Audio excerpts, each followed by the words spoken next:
This is the Imaginary Worlds. Imaginary Worlds display. So it's an exhibition of Mosaic Culture International, who are out of Montreal, and this is what they do. They're a company every probably 4-ish years. They do a display somewhere in the world, and we're the first exhibit in the United States. So Wow. we're pretty excited about that. And these are all live plants. I mean, Yes. from a distance, you know, the texture, I mean, it just looks like it could be something else, a foreign textile, not a live plant. Nope. That's amazing. And right now someone's working on the cobra. Yes, they're all live plants.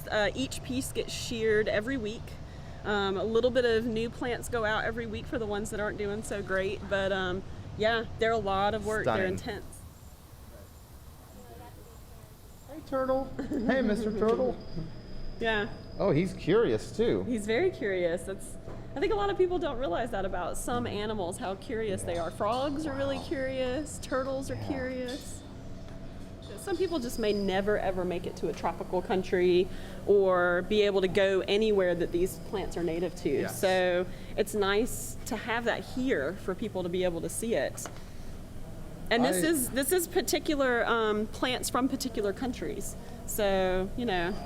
I feel the same way. I mean, I really haven't been to a rainforest. I haven't Yeah. been to a tropical climate, really. I mean, Yeah.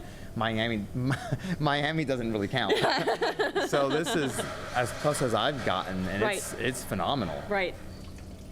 Yeah, so these roots are all these plant needs to gather all of the nutrients and water and everything they need to grow. And they're all throughout the building. We actually have to prune them out 4 times a year because they're so long. they're so vigorous. Yeah, so we attach bromeliads.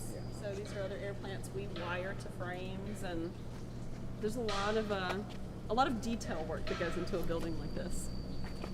A lot is an understatement. There's a ton of detail work, as I'm seeing. Yeah. So this is the Orchid Center. It has 3 rooms. The display room, which is changed out per season. And then there's the high elevation house and the low elevation house. We actually have the largest collection of species orchids in the United States. Wow. I've been here before, and I got to tell you, it changes every time. It does. So I'm super excited to wander in here. Yeah, they are amazing at changing out this display, and it changes a minimum of 3 times a year, typically more than that. Yeah. That's a lot. It's a lot, yeah.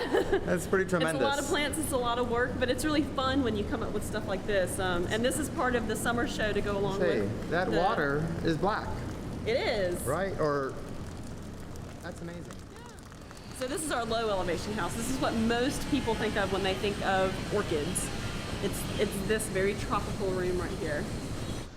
I'm gonna test you, Amanda.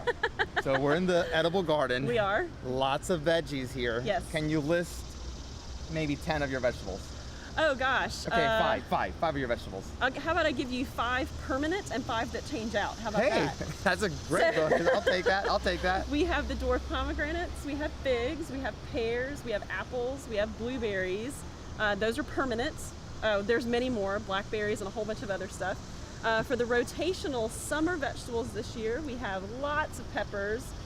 We have okra, we have sorghum this year, we have squash, we have eggplants. It goes on and on and on. Well, let's walk through. Let's see what you've got. Yeah. So this year we did alternating, in our row crops, we did alternating rows of different kinds of peppers along with zinnias. So this is a type of pepper. Beautiful. Yeah. Again, not a lot of people know how many different types of peppers and things are out there. So, and zinnias are great because they attract so many beneficial insects. They attract good. pollinators and beneficial insects, so there's always a good thing to have in an edible garden. That's such a funny thing to hear when we're thinking about pesticides and Yep. vegetables, and we don't want bugs. And you're saying no, you welcome you do. the right You want kind the of right kind of insects. bugs, and when you plant things to attract those right kind of bugs, they balance out your bad bugs. Yeah. These plants are native to Madagascar. The desert house. Yeah, I can tell actually. Yeah. I mean, I can feel it. Hotter, drier. Yeah. Yeah. It's pretty amazing. It is amazing. You know, Madagascar is one of those places that there are plants that only grow there and nowhere else in the world. So we felt it was really important to represent those plants here. Right. So they're growing in Atlanta as well then. They are, yeah. And what I'm finding surprising, some of these actually have flowers. They do. A lot of people don't think of desert or arid plants as blooming, but they actually have some of the most beautiful blooms you're ever going to see. You know, they might not bloom regularly, so when they do, they make it count to attract their pollinator. So they're usually gorgeous when they're in bloom. Well, Amanda, I want to thank you for this spectacular tour today. You're very welcome. It has been very educational. I'm a huge, huge fan, and I will be back. Good. I'm Yeah. glad to hear it. Anytime. We're open all year.